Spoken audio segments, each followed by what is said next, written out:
presented by ListenToGenius.com. Narrated by Simon Vance.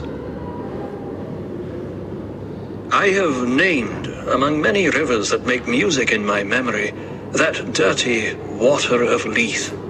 Often and often I desire to look upon it again, and the choice of a point of view is easy to me. It should be at a certain water door, embowered in shrubbery.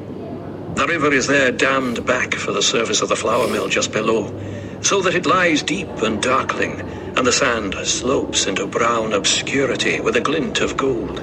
And it has but newly been recruited by the borrowings of the snuff mill just above, and these, tumbling merrily in, shake the pool to its black heart, fill it with drowsy eddies, and set the curded froth of many other mills solemnly steering to and fro upon the surface.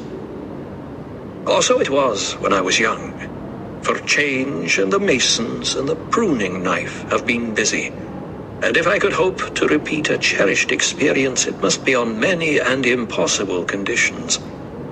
I must choose, as well as the point of view, a certain moment in my growth, so that the scale may be exaggerated, and the trees on the steep opposite side may seem to climb to heaven, and the sand by the water door where I am standing seem as low as Styx.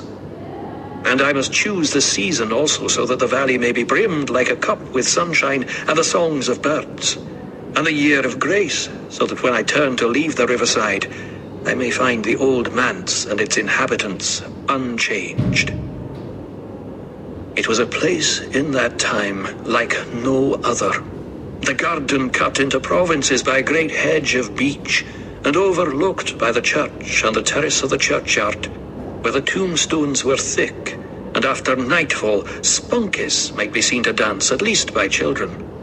Flower pots lying warm in sunshine, laurels and the great yew making elsewhere a pleasing horror of shade, the smell of water rising from all round, with an added tang of paper mills, the sound of water everywhere, and the sound of mills, the wheel and the dam singing their alternate strain, the birds on every bush and from every corner of the overhanging woods pealing out their notes until the air throbbed with them, and in the midst of this, the manse.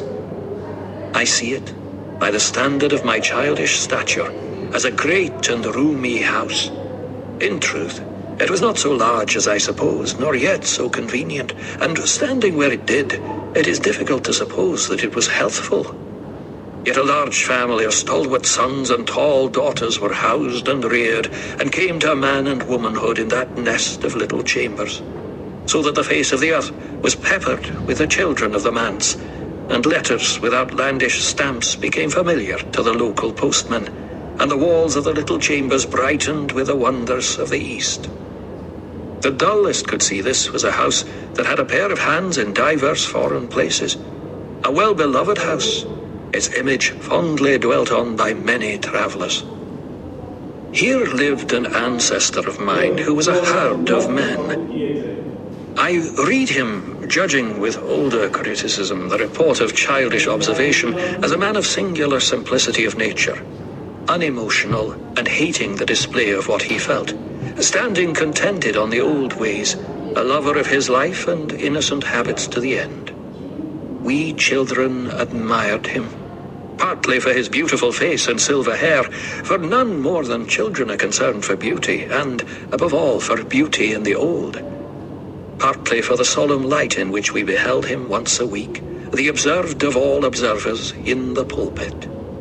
But his strictness and distance, the effect, I now fancy, of old age, slow blood, and settled habit, oppressed us with a kind of terror.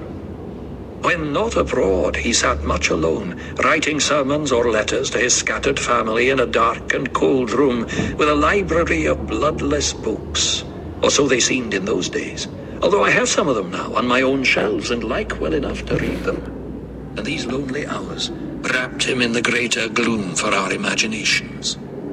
But the study had a redeeming grace in many Indian pictures, gaudily coloured and dear to young eyes. I cannot depict, for I have no such passions now, the greed with which I beheld them, and when I was once sent in to say a psalm to my grandfather, I went quaking indeed with fear, but at the same time glowing with hope that, if I said it well, he might reward me with an Indian picture.